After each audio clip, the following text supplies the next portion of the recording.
जिला अस्पताल के एक 108 एम्बुलेंस चालक शहर के नजदीक NH 309A पौड़ी बैंड के पास नशे में धुत होकर 108 वाहन में ही सो गया और 108 वाहन में मौजूद मरीज को मरने के लिए बीच रहा हाईवे पर छोड़ दिया। वाहन में मौजूद मरीज की तीमारदारों ने लाख विनती की, लेकिन ड्राइवर ने अनसुनी कर दी। नशेड़ी चालक द्वारा हो हल्ला होने पर स्थानीय लोगों की पहल के बाद मरीज को दूसरी एम्बुलेंस से अल्मोड़ा बेस अस्पताल भेजा गया। पीड़ितों ने इसकी शिकायत DM से भी की। सेंसिटिव संगीन इशू था, क्योंकि उसमें मरीज था और मरीज को ब्लीडिंग थी, तो उसमें इमीडिएटली एक्शन लेते हुए तुरंत गाड़ी वहाँ मरीज को भेजी गई, उनको भर्ती अल्मोड़ा अस्पताल में कराया गया। लेकिन जो ये वर्कर थे इनको जो है टर्मिनेशन कर दिया गया इनका, और इनके हाई अथॉरिटी कन्फर्म कर दिया गया कि भविष्य में इनका रेगुलर चेकअप होगा और इस तरह कोई केस मिलेगा तो उसमें बख्शा नहीं जाएगा, क्योंकि ये एक मानवता से जुड़ा हुआ मुद्दा है। हल्द्वानी में उत्तराखंड मुक्त विश्वविद्यालय के 8वें दीक्षांत समारोह में कल CM पुष्कर सिंह धामी, राज्यपाल रिटायर्ड लेफ्टिनेंट गुरमीत सिंह, केंद्रीय राज्य मंत्री अजय भट्ट और शिक्षा मंत्री धन सिंह रावत शिरकत करेंगे। मुक्त विश्वविद्यालय के कुलपति OPS नेगी ने बताया कि विश्वविद्यालय के 15,417 छात्रों को डिग्री दी जाएगी, जिसमें 5 छात्रों को PhD की उपाधि और 2 को कुलाधिपति स्वर्ण पदक से नवाजा जाएगा। कल उत्तराखंड मुक्त विश्वविद्यालय का 8वां दीक्षांत समारोह है। इसमें कुल जो है 15,417 विद्यार्थी, 2 सत्र हमारे हैं, 6 महीने के सत्र होते हैं।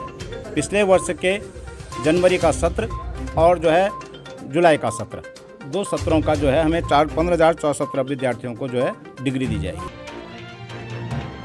हल्द्वानी में गोला खनन कारोबारियों का आंदोलन अब तेज हो गया। पिछले 1 महीने से आंदोलन करने के बाद आज परिवार सहित एक बार फिर से बुद्ध पार्क में सैकड़ों की संख्या में खनन व्यवसाय जुड़े और वाहन स्वामियों ने प्रदर्शन किया। हल्द्वानी विधायक सुमित देश और खटीमा विधायक भुवन कापड़ी भी खनन कारोबारियों को समर्थन देने बुद्ध पार्क पहुंचे। पूर्णतः सहयोग और जिस प्रकार से साजिशन तरीके से धीरे धीरे निजीकरण की ओर गोला को बढ़ाया जा रहा है, कांटे हटा दिए गए हैं, इंची टेप से नापकर घन मीटर नापा जा रहा है।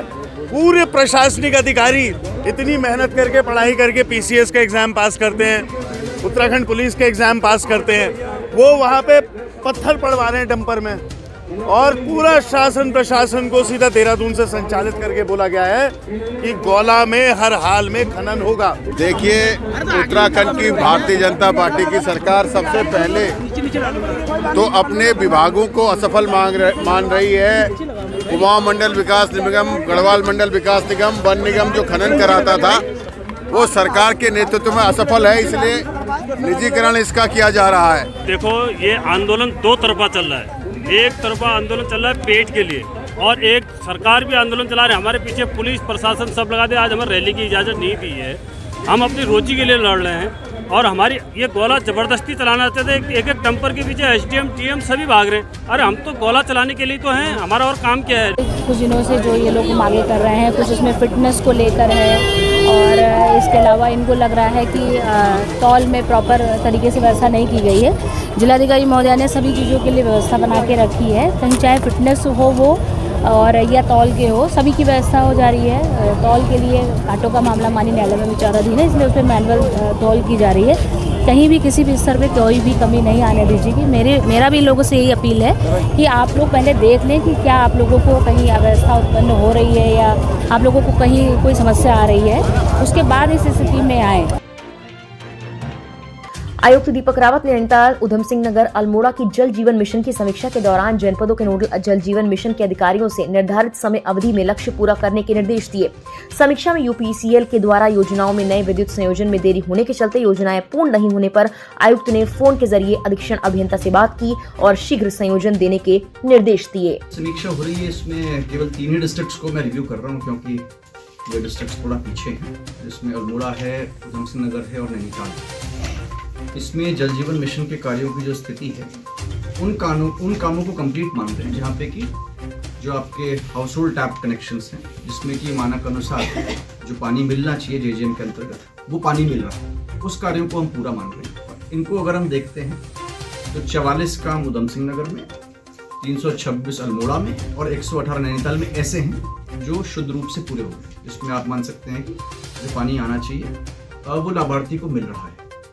जो काम रुके हुए हैं उसमें डिपार्टमेंट ने 2-3 तरह की दिक्कतें बताई, उसमें से एक प्रमुख वजह ये बताई गई है कि जो UPCL से आपको पावर कनेक्शंस मिल रहे हैं उसमें विलंब हुआ है, उसको देखा जा रहा है। कुछ प्रकरण ऐसे बताए गए हैं जो फॉरेस्ट की वजह से बाधित हैं, उनको भी देखा जा रहा है, और कुछ ऐसे हैं जो प्योरली शुद्ध रूप से वहाँ पे कॉन्ट्रैक्टर है उसकी लापरवाही या उसकी काम की कमी की वजह से हो रहे हैं। तो इनको अलग अलग कैटेगरी में हमने ब्रेक कर दिया है। कुछ प्रोजेक्ट ऐसे हैं जिनमें की बहुत अच्छी प्रगति हो चुकी है, मात्र 1-2 कनेक्शंस ना देने की वजह से उसको पूरा नहीं दिखाया जा रहा है, तो उनको भी पहले टारगेट करके फोकस करने के लिए कहा गया है।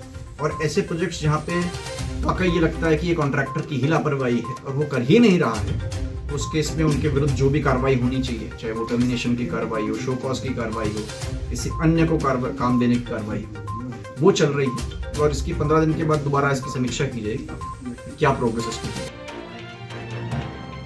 पीएम श्री राजकीय बालिका इंटर कॉलेज हल्द्वानी में वीर बाल दिवस के मौके पर मुख्य अतिथि उच्च शिक्षा, संस्कृति, सहकारिता, चिकित्सा शिक्षा मंत्री डॉक्टर धन सिंह रावत ने मंगलवार को चित्रपट पर पुष्प अर्पित कर कार्यक्रम का शुभारंभ किया। इसके बाद मंत्री धन सिंह रावत ने एमबीए राजकीय कॉलेज में महिला छात्रावास और आईटी लैब के निर्माण कार्य की स्वीकृति के साथ ही धनराशि की लागत का भूमि पूजन भी किया। इसके बाद मंत्री ने नशा मुक्ति रैली कार्यक्रम में हिस्सा भी लिया। फिलहाल के लिए इस वीडियो में इतना ही।